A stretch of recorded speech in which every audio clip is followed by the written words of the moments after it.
আগামী নির্বাচনে জনগণের সমর্থনে যদি আমাদের দল নির্বাচিত হতে পারে, আমাদের নেতা যেন তারেক রহমান সাহেব যে কথা দিয়েছেন তিনি এই শিশুদের এবং এই পরিবারগুলোর পুনর্বাসনের জন্য সর্বাত্মক ব্যবস্থা গ্রহণ করবেন, আমরা সেই কথাটা আবার উচ্চারণ করতে চাই। কারণ তিনি ইতিমধ্যে আমাদেরকে দলকে নিয়ে যে আমরা আপনার বিএনপি পরিবার অথবা মায়ের ডাককে সাথে নিয়ে তিনি কাজ করেছেন। আমি ধন্যবাদ জানাতে চাই আমাদের সঞ্জিদাকে যে এই বিষয়টাকে জাগিয়ে রাখা, এই সমস্যাটাকে তুলে ধরা, এই প্রদীপটাকে জ্বালিয়ে রাখা, সে একটা বিশাল ভূমিকা পালন করেছে। শুধু দেশে নয়, আন্তর্জাতিকভাবে আজকে এই গুম সমস্যাটাকে সে তুলে ধরেছে।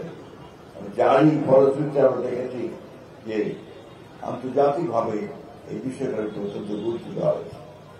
আমি ধন্যবাদ জানাতে চাই আমাদের নেতা রুমন সাহেবকে, তিনি বিএনপি পরিবারের মধ্য দিয়ে এই পরিবারগুলোর পাশে দাঁড়িয়েছেন। বক্তব্য শেষ করবো শুধু এইটুকু আশা নিয়ে যে আসুন আমরা সামনের দিনে আমরা সবাই মিলে যে প্রত্যাশা করেছি যে আমরা একটা বাসযোগ্য আবাস ভূমি তৈরি করবো এই শিশুদের জন্য। যে শিশুটি এখানে প্ল্যাকার্ড দিয়ে এখনো দাঁড়িয়ে থাকে তার বাবাকে ফিরে পাবার জন্য, আমি জানি না আমরা তার বাবাকে ফেরত দিতে পারবো কিনা, কারণ সে বেঁচে আছে কিনা আমরা জানি না, কিন্তু এইটুকু তো আমরা করতে পারি যে তার ভবিষ্যৎ নির্মাণের জন্য, তার যেন একটা সুন্দর জীবন হয়, সেই জীবন তৈরি করার জন্য আমরা কাজ করতে পারি। সবাই মিলে কাজ করতে গুরুত্ব দিয়ে প্রায়োরিটি দিয়ে যে আমরা কাজ করছি, কারণ তার অবদান, এই অবদান আমাদের পক্ষে পরিশোধ করা, তাদের ঋণ, এটা খুব কঠিন হবে। আমাদের বয়স হয়ে গেছে, আমরা কতদিন এই পৃথিবীতে থাকবো জানি না।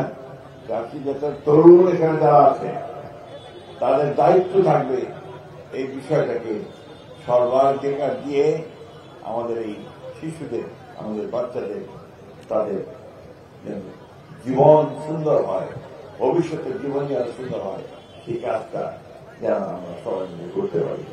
আমি কথা বাড়াবো না, রোদ্র অনেক হয়েছে, কষ্ট হচ্ছে সবাই।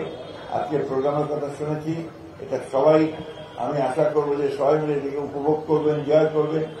এই কান্নার মধ্যে, এই কষ্টের মধ্যে, এই ব্যথা বেদনার মধ্যে একটা দিন, একটা মুহূর্ত আসুক তাদের মধ্যে আনন্দের, তাদের মধ্যে একটা ভালো লাগা, সেই প্রত্যাশা করে আল্লাহ তার কাছে আবার এই প্রার্থনা করতে চাই, আল্লাহ তারা যেন তাদের পিতাকে তাদের মাঝে ফিরিয়ে দেন।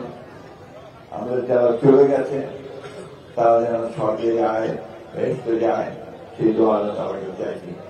সবাইকে ধন্যবাদ। আমাকে এই একটা চমৎকার শিশুদের মধ্যে আসার সুযোগ করে দেওয়ার জন্য আমি আয়োজকদেরকে আন্তরিকভাবে ধন্যবাদ জানাই।